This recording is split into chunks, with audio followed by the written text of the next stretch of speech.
하나님 말씀 봅시다. 시편 50편 22절에서 23절입니다. 구약성경 839면입니다. 찾아서 같이 읽도록 하겠습니다. 시편 50편 22절에서 23절 같이 읽겠습니다. 하나님을 잃어버린 노희여, 이제 이를 생각하라. 그렇지 아니하면 내가 너희를 찢으리니 건질 자 없으리라. 감사로 제사를 드리는 자가 나를 영화롭게 하나니 그의 행위를 옳게 하는 자에게는 내가 하나님을 구원을 보리라. 아멘. 잘 지내셨습니까? 다음 주일은 우리가 이제 멘토 선교단을 초대해 가지고 또 VIP를 초대해서 함께 추수감사 축제로 드립니다. 그래서 전 세대가 통합해서 예배를 드려요. 그래서 1부 예배가 없습니다. 그래서 함께 2부 예배 드리고 오후에는 이제 축제 예배로 멘토와 함께 드려집니다.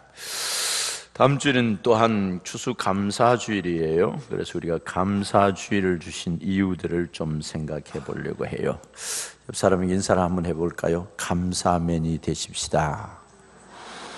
네, 감사맨이 되시기를 바랍니다. 왜냐하면 하나님이 우리에게 감사절기를 주신 것은 살다 보면 감사를 잃어버릴 때가 있어요. 그래서 이런 절기가 오면 다시 감사를 회복하는 거예요. 왜냐하면 감사하는 사람만이 세상을 변화시킬 수 있습니다. 감사하는 사람의 마음이 긍정의 마음을 가져요. 감사하는 마음이 있는 사람이 행복해지지요. 그래서 감사를 해야 돼요. 반대로 생각해 봐요. 감사를 잃어버리면 불평이 생겨요. 염려가 생기고 불행해져요.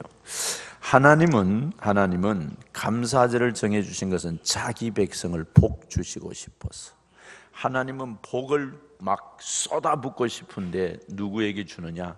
감사의 마음이 있는 사람에게. 그래서 범사에 감사하라. 이는 하나님의 명령이다. 그래서 하나님의 명령. 하나님 우리에게 이것을 요구하시는 것은 복에 복을 주시고 싶은 것이다. 그런데 우리가 알아야 할 것은 사람들은 어떤 좋은 일이 생길 때만 감사해요. 대부분 그렇죠. 근데 그보다도 또한 아주 고약한 사람은 좋은 일이 생겨도 감사 안 해. 이건 아주 고약한 사람이라. 사람이 유익되고 좋을 때 감사하는 것은 누구나 다 할 수 있어요. 뭐 도둑놈도 할 수 있고 강도도 할 수 있고 욕심쟁이들도 할 수 있고 다 할 수 있어요. 그러나 내가 손해가 될 때, 도저히 감사가 안 나오는 그런 형편이 처져 있을 때, 견디기 어려울 때, 어려움을 당했을 때 감사가 된다면 그것은 값어치 있는 삶을 사는 사람이에요. 이런 축복이 있기를 바랍니다. 환경적으로, 사건적으로 도저히 감사할 수 없는 형편에 감사할 수 있는 것, 이것이 가능할까? 도저히 감사 안 되는데 어떻게 감사하란 말이냐? 가능할까? 가능합니다. 왜요? 우리가 하나님의 자녀이기 때문이라는 것입니다. 우리가 잘 아는 위대한 신앙의 선배인 순교자 손양원 목사님의 감사를 보면, 여수 반란 사건 때 사범학교 다니는 아이, 중학교와 고등학교를 다니는 두 아이가 예수 믿는 것 때문에 총살형을 당해요. 그 두 사랑하는 아들의 죽었다는 비보를 들은 아버지는 가슴이 찢어지지 않겠습니까? 그것도 예수 믿는다는 이유 때문에. 근데 그날 동인이와 동신이 장례식에 그 손양원 목사님이 10가지 감사를 해요. 다 읽을 수는 없지만 크게 두 가지를 보면, 두 아들을 미국 유학 보내려고 했는데 미국보다 더 좋은 천국에 갔으니 감사합니다. 한 아들이 순교해도 감사한데 두 아들 다 순교하니 순교의 제물을 드리는 영광을 주시는 하나님께 감사합니다. 이것이 두 아들을 잃은 아버지의 감사였어요. 이것이 어디서 이런 것이 나올까요? 천국 소망이 있는 사람, 하늘 백성인 사람. 나중에 그를 죽인 범인을 자기 양아들로 삼아서 결국은 목사로 만듭니다. 그래서 손양호 목사님의 별명이 사랑의 원자탄, 그렇게 말합니다. 어디서 이런 걸 나왔을까요? 그 속에 예수 때문이라는 겁니다. 예수 없이는 될 수가 없습니다. 원망하고 불평한 것을 찾으면 태산같이 많습니다. 그러나 우리가 감사할 걸 찾아보면 또 어마어마하게 많다는 것입니다. 그래서 종교개혁자 칼빈은 이렇게 말했어요. 외식하는 신자는 위급할 때 감사하기도 한다. 그러나 그 위험에서 건짐을 받은 후에는 감사할 줄 모른다. 이는 위선자다. 그렇게 말했어요. 또한 스페인의 극작가 돈키호테를 적은 세르반테스는 인간이 범하는 가장 큰 죄는 감사할 줄 모르는 것이다. 지옥은 배은망덕한 무리들로 꽉 차 있다. 그렇게 말했어요. 일본의 유명한 신학자 우찌무라 간조도 이렇게 말했어요. 아무리 예심이 많고 열심히 뛰어난 행동을 한다 해도 하나님께 행한 눈은 높은 감사가 없다면 생명 있는 신앙생활은 불가능하다. 죄송합니다. 찬송가를 많이 지은 아이작 와토는 하나님은 두 개의 거치하는 집이 있는데 하나는 천국이고 하나는 감사하는 마음이 있는 곳에 하나님이 거하기를 좋아한다. 그래서 우리는 오늘 이 시간을 통해서 감사맨이 되시기를 바랍니다. 옆 사람에게 다시 한번 감사맨이 됩시다. 그러면 목사님, 우리 무엇 때문에 감사해요? 그렇게 물을 수 있어요. 따라합시다. 예수 믿게 된 것이 제일 감사한 일이다. 마음에 긍정이 옵니까? 내가 예수 믿게 된 것이 가장 생애의 큰 감사라는 거예요. 이걸 모르면 예수 믿는 재미가 없어요. 성경이 마태복음 16장 26절에 뭐라고 말하느냐면 사람이 만일 온 천하를 얻고도 제 목숨을 잃으면 무엇이 유익하리요? 사람이 무엇을 주고 제 목숨을 바꾸겠느냐? 그렇게 물었어요. 온 세상을 다 채도 내 죽으면 끝나는 거예요. 내 죽으면 아무리 부귀영화 공명 모든 것을 다 누린다 하더라도 마지막 종말이 다가올 때 그거 다 끝이에요. 모든 것이 집이 옥수같이 쌓여있다 하더라도 내 생명이 끝나면 다 끝나는 거예요. 그래서 이 세상의 것으로 가득 차 있다 하더라도 예수가 없으면 허전한 인생이다. 미국의 기업가 하워드 휴지라는 사람이 있어요. 이 사람 영화사도 가지고 있고요, 방송국도 가지고 있고요, 항공회사, 호텔, 도박장 50개 업체를 가지고 있는 어마어마한 미국의 부자였지요. 그런데 그 부자가 45세 때 대인기피증이 생겼어요. 대인기피증. 그래서 사람들과 대면하는 게 싫은 거예요. 그래서 늘 혼자 있는 거예요. 그리고 세상 걸 못 믿는 거예요. 많은 것을 다 가지니 못 믿으니까 자기 집에다 무균실을 만들어 놓고 병균이 들어와서 무균실 안에서 사는 거예요. 머리를 깎는 게 이발사가 들어와서 머리를 못 깎아요. 칼로 찔러 죽일까 싶어서. 손톱 발톱도 깎지도 못하고. 계열사 사장들하고 거래를 해야 되는데 만나면 자기 죽일까 싶어서 직접 만나지 않고 비서 보내고 전화로 말하고 이렇게 메시지로만 말하는 거예요. 먹을 걸 먹으려고 보니까 너무나도 불안하니까 안 먹어서 영양실조가 걸려서 마지막에 죽어요. 죽으면서 그가 남긴 말이 참 유명한 말로 Nothing, nothing, nothing.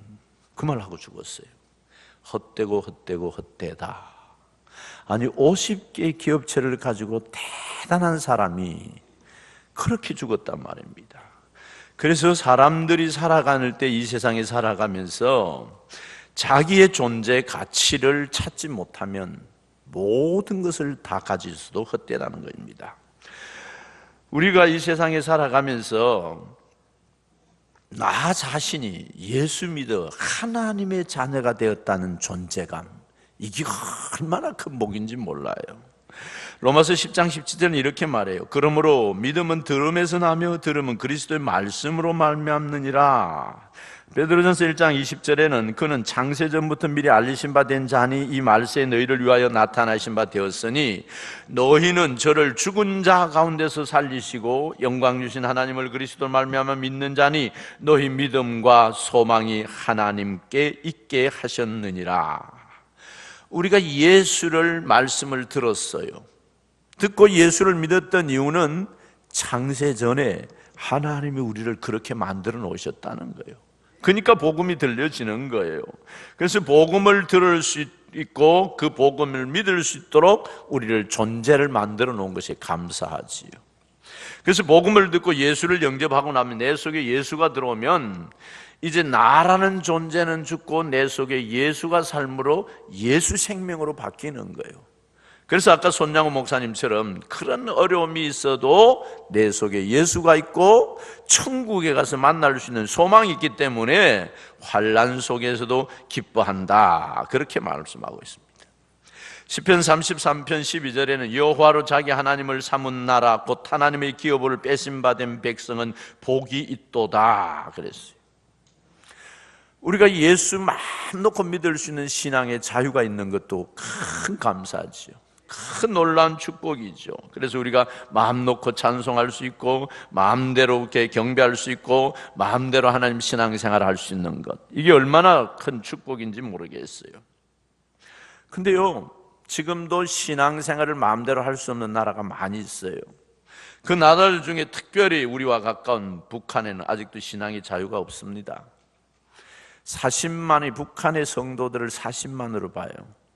4만 정도로 보는데 40만 정도로 보는데 그 40만이 지하에 전부 숨어서 예배드려요. 신앙생활하다 들키면 바로 잡혀가서 인민재판을 받아야 되는 거예요. 그래서 총살행위나, 북한에는 2개 교회가 있어요. 칠곡교회와 봉수대 교회가 있는데요, 이 교회는 형식상으로 지어놓은 거예요. 형식상으로. 제가 북한에 갔을 때, 칠곡교회 갔을 때 칠곡교회를 소개하는 그 목사님이 예수 소개는 안 하고 교회 소개도 안 하고 미군이 쳐들어와가지고 여기가 초토화 되었었다. 미군이 없었으면 우리나라가 통일됐을 텐데 그건 미제국주의 욕하고 있더라고요. 왜냐하면 아직도 신앙이 없어요. 그래서 국제 오픈도어 선교에서 통계를 냈더니 기독교 100박해 국가로 2개를 뽑았는데요. 2를 뽑으면 하나는 북한이고 하나는 사우디아라비아. 해교권이 강한 나라들이었어요. 우리가 예수 믿어 구원받아서 자유롭게 예배할 수 있다는 데 대해서 감사하시길 바랍니다. 그래서 오늘 예배하러 올 때 여러분 감사하는 마음으로 오셨습니까? 감사하셔야 됩니다. 또한 우리가 교회가 있다는 데 대해서 감사하시길 바랍니다. 교회는 뭡니까? 그의 몸이니 만물 안에서 만물을 충만케 하시는 자의 충만이니라 그랬어요. 집이 있는 게 얼마나 좋아요? 아무리 세상에 호텔이 좋아도요, 자기 집보다 좋은 것이 좋지 않아요. 집에 가면 편안해요. 마찬가지로 내 교회가 있다는 게 얼마나 감사한지 몰라요. 우리가 마음 놓고 세상을 살아가면서 마음 놓고 음식을 먹고 마음 놓고 즐길 수 있는 여건이 된다는 것도 감사하지 않습니까? 음식을 잘 먹는 것도 감사해요. 제가 30년 전에 터키 갔을 때 그때만 해도 터키 한국 식당이 없었어요. 그때만 해도 우리나라 사람들이 빵을 별로 좋아하지 않았고, 그리고 우리 오장로님하고 나하고 이장로님하고 갔는데 3일 동안 빵만 먹었더니 눈이 노랗더라고요. 그래서 선교사님 보고 나 빵 먹고 죽겠다, 선교하러 왔는데 죽겠다, 한국식 밥 한 그릇만 먹었으면 좋겠다. 그래가지고 수소문을 내가 찾은 것이 집에 하나 있더라고. 가서 한국식 밥 한 그릇 먹고 막 눈이 번쩍 뜨고 할렐루야 했다니까. 날마다 여러분 내 입맛에 맞는 거 먹는다는 게 감사하시길 바랍니다. 육의 음식도 마음 놓고 먹을 곳이 있으면 참 행복합니다. 영의 음식도 날마다 먹을 수 있는 곳이 있다면 행복하다는 걸 느끼시길 바랍니다. 교회, 핍박이 없고 환난이 없고 교회 나와서 마음 놓고 예배 드릴 수 있다는 게 이 교회에 대해서 감사하시길 바랍니다. 은혜를 나누시기를 바랍니다. 그래서 우리 교회에 우리가 성도가 되고 교회 직분인 멤버가 되고 함께 예배드릴 수 있다는 게 얼마나 감사한지 몰라요. 요즘 한 교회에 정을 붙이지 못하고 이리저리 떠돌아다니는 인구가 교회 성장연구소에서 발표에 따르면은 개신교 성도들 중에 한 번 옮겨본 사람이 몇 명이냐, 76.5%가 교회를 옮긴 경험이 있다. 또 다른 통계에 따르면 기독교 교인 중에 6명 중 1명이 교회를 등록하지 않고 다닌다. 지금은 더 많아졌을 거예요. 묻지마 교인들이 아주 많아요. 와서 예배만 드리고 하나님 안녕히 계시고 살짝 나가, 축도하기 전에 나가는 사람들이 많다는 거예요. 왜 그러냐? 이런 분들은 교회의 소중성과 교회의 기중성을 몰라서 그래요. 종교를 갖고 있지만 과거의 종교를 가지면서 기독교인이었는데 다른 데 간 사람들이 많이 있다는 거예요. 왜?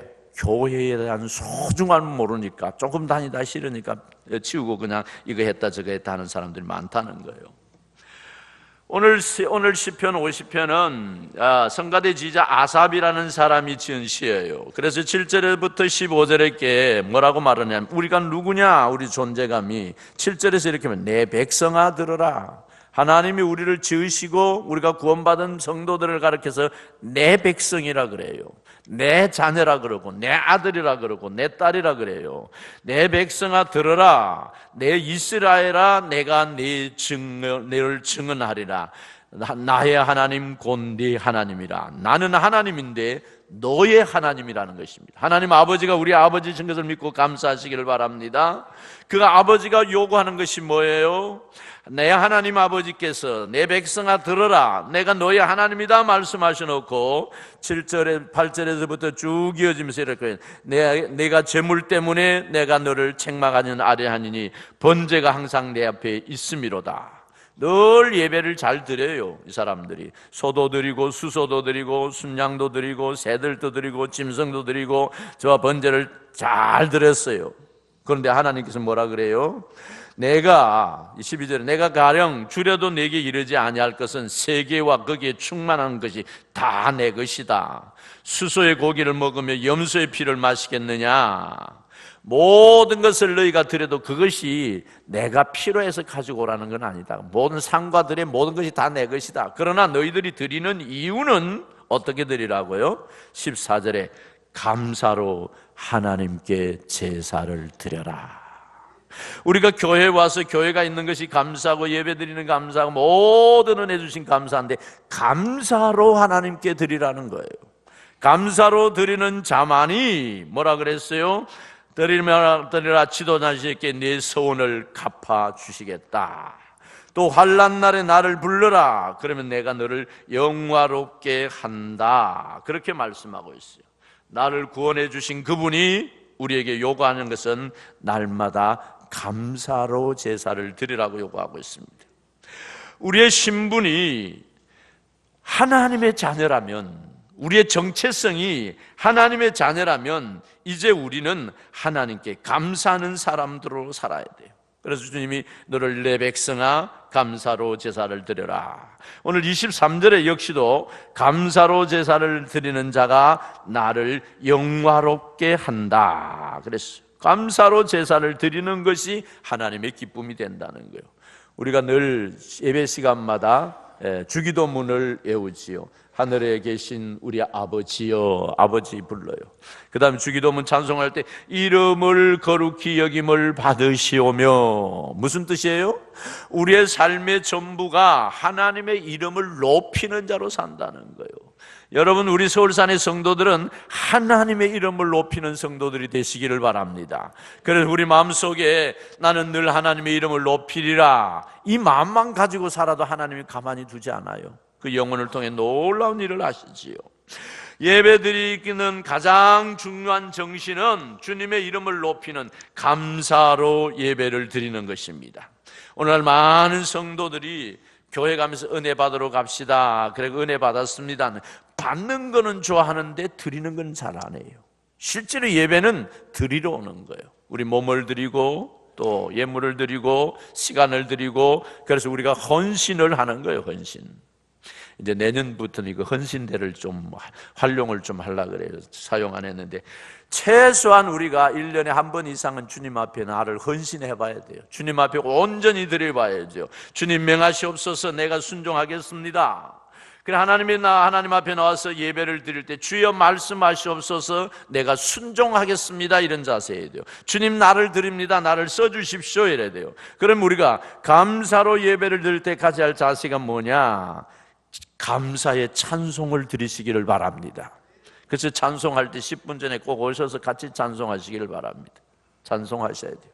찬송을 주님께 드리는 거예요. 이 찬송의 능력이 얼마나 큰지 몰라요. 전에 우리가 중남교에 있을 때 찬양 집회를 했지 않습니까? 찬양 집회를 할 때 이제 미국에 있는 호산나 그리티 찬양에 와서 폴 리브 목사님과 찬양을 했어요. 첫 번째 이제 찬양 집회를 이제 외국 사람들을 모시다 놓고 하는 거예요. 그분이 이제 아주 찬양에 영성이 있는 사람이죠. 근데 삼남매 가천이 그 촌 구석에 와가지고 그 세계적인 찬양 사역자가 찬양했어요. 포스터를 붙여놓고 사람들이 안 믿었지 않습니까? 그 사람이 여기 왜 오냐? 미국에서 최고의 찬양 사역자인데. 근데 하나님이 어쨌든 보내주셨어요. 3시간 동안 영어로 찬양했어요. 우리는 그냥 따라서 궁디만 흔드는 거예요. 궁디만. 영어를 모르니까. 그런데요, 기적이 일어나요. 병마가 고쳐지고 치유가 일어났어요. 하나님께 찬양할 때. 그때 볼리브 목사님 그랬어요. 다 무지하게 감격이었다고. 너무 은혜롭다고. 그 뒤에 또 찬양 집회를 했는데 비가 3시간 동안 왔어요. 3시간 비 맞고 찬송했어요. 그때도 하나님의 역사가 일어났지요. 하나님께 감사의 찬송을 들을 때 역사가 일어납니다. 이 찬송이라는 말은 히브리어 도다라는 말이에요. 감사 찬양, 감사의 합창, 이런 말이죠. 히브리서 13장 15절에 찬미의 제사란 말을 썼습니다.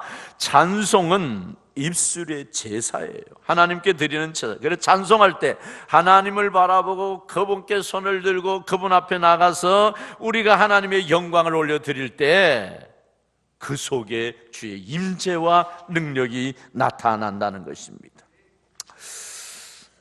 찬송가 388장 한번 펴보시겠어요? 찬송가 388장, 옛날 찬송은 441장인데요 비바람이 칠 때와 하는 영국이 난 신인 가수 찰스 웨슬리가 작사한 찬송이에요. 인생 항로에 조난당하고 있을 때 이들에게 큰 위로가 되는 찬송을 찰스 웨슬리가 작곡했지요. 이 찬송에 아주 재미있는 일화가 있어요. 미국 남부전쟁 당시 한 남군 병사가 북군의 지역으로 들어가서 정탐을 하다가 한 보초병을 발견합니다. 너무 놀랐어요. 저 사람을 죽이지 않으면 자기가 죽을 것 같아서 총을 겨눠갖고 쌀려고 하는데 이 보초병이 그냥 편안하게 노래를 부르고 있는 거예요. 그게 뭐냐면 오늘 388장이에요. 뭐예요? 처음부터 시작이 뭐라고 말해놨어요? 비바람 칠 때, 물결 높일 때 사랑하는 우리 주 저를 품어 주소서. 풍파 지나가도록 나를 숨겨주시고 안식 얻는 곳으로 나를 인도하소서. 캄캄한 밤중에 혼자 보초가 찬송하는 소리가 들리는 거예요. 근데 이 난군 병사도 신자인지라 그 찬송을 같이 흥얼거리기 시작해요. 다 2절을 불렀어요. 저희 영혼 피할 때 예수밖에 없으니 혼자 있게 마시고 위로하여 주소서. 구주 의지하고 도와주신 비오니 할 수 없는 죄인을 보호하여 주소서.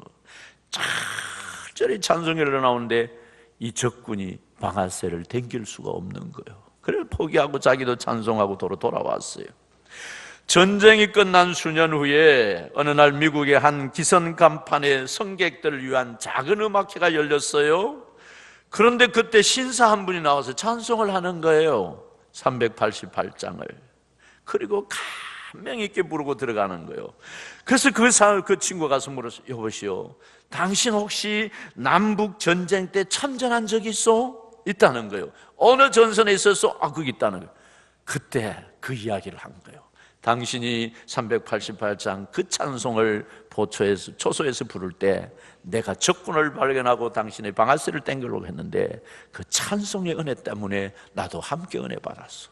그래 두 병사가 이제 같이 끌어안고 우는 거예요. 한 사람이 슬프고 외로울 때도 하나님을 향한 찬양의 감사를 올려드릴 때 그것이 주의 역사와 능력이 임재한다는 거예요. 그래서 우리는 예배 속에 찬송이 있다는 게 얼마나 좋은지 몰라요.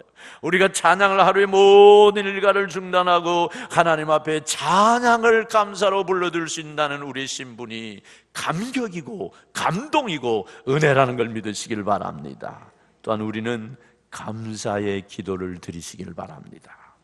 예배 순서 중에 반드시 기도가 있어요. 하나님의 기뻐 받으시는 기도. 그것이 무슨 기도냐? 감사의 기도예요.